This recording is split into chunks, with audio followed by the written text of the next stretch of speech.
ஒரு சகோதரர் இருந்தாரு. அந்த சகோதரர் தற்கொலை பண்ணும்படியா செய்தார். தற்கொலை பண்ணி முயற்சி செஞ்சாரு.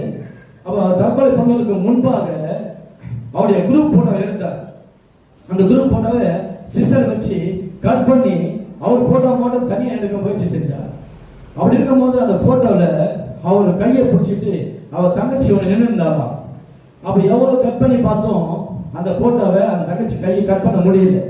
அப்ப தன்னுடைய கூட பிறந்த தங்கச்சியுடைய கையை போட்டோவில் கையை கட் பண்ணி எடுப்பதை காட்டிலும் தற்கொலை முயற்சி நான் விட்டு விடுகிறேன் சொல்லிட்டு தங்கச்சி மேல் அமைத்து அன்பின் நிமித்தம் தற்கொலை முயற்சியை விட்டு விட்டாராம்.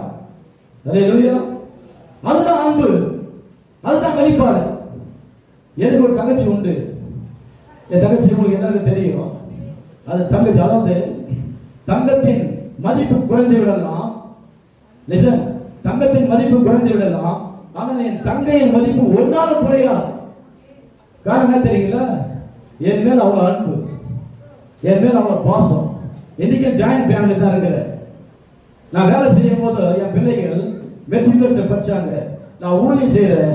என் பிள்ளைகள் இப்ப சிபிஎஸ்சி படிக்க முடியாது, கத்தர் கிரியை செய்கிறார். என் தங்கச்சியை படிக்க வைக்கிறார், லட்சங்களை கொட்டி படிக்க வைக்கிறார். என் பிள்ளைன்னு சொல்லுவான்.